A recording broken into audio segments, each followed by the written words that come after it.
அரசு தேர்வுகள் இயக்கம் இங்கிருந்து ஒரு அனௌன்ஸ்மெண்ட் வந்திருக்குது. அதாவது 2024-25 11th படிக்கிற கவர்மெண்ட் ஸ்கூல் ஸ்டூடெண்ட்ஸ் அவங்களுக்கான அறிவிப்பு இது. இப்போ ஆகஸ்ட், அதாவது 2024 ஆகஸ்ட்ல நடந்த தமிழ்நாடு முதலமைச்சரின் திறனாய்வு தேர்வு, அதுக்கு ரிசல்ட் வந்துச்சு. செலக்ஷன் லிஸ்ட் வந்து ரிலீஸ் பண்ணியிருந்தாங்க.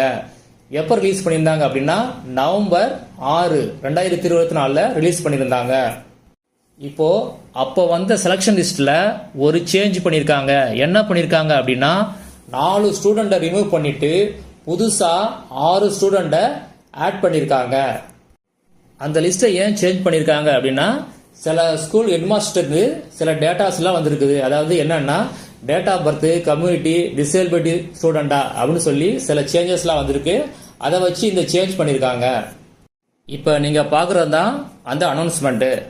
2024-2025 கல்வி ஆண்டில் அரசு பள்ளிகளில் 11ஆம் வகுப்பு பயின்று ஆகஸ்ட் 2024 நடைபெற்ற தமிழ்நாடு முதலமைச்சரின் திறனாய்வு தேர்வு எழுதிய மாணாக்கர்களுக்கு 6/11/2024 அன்று தெரிவு பட்டியல் வெளியிடப்பட்டது.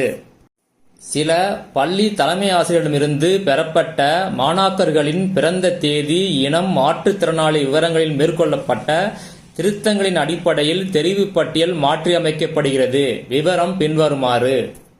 முதல்ல தெரிவு பட்டியலில் இடம்பெறும் மாணாக்கர்கள், அதாவது செலக்ஷன் லிஸ்ட்ல புதுசா எந்தெந்த ஸ்டூடெண்ட்டை ஆட் பண்ணிருக்காங்க அப்படிங்கிற லிஸ்ட்.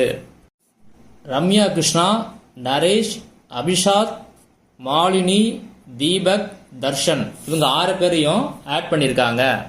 அடுத்தது தெரிவு பட்டியலிலிருந்து நீக்கப்படும் மாணாக்கர்கள் விவரம், அதாவது யாரை அதுல இருந்து ரிமூவ் பண்ணிருக்காங்க அப்படிங்கிற லிஸ்ட்.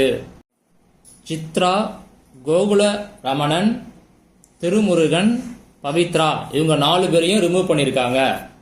ஸ்கூல் ஸ்டூடெண்ட்டுக்கு இது போல ஸ்காலர்ஷிப் எக்ஸாம் பத்தியான டீடைல்ஸ் உள்ள வீடியோ எல்லாம் ஒரு லிஸ்ட் வந்து இந்த வீடியோ டிஸ்கிரிப்ஷன் லிங்க்ல கொடுத்துருக்கேன். ஒரு தடவை செக் பண்ணி பாத்துங்க.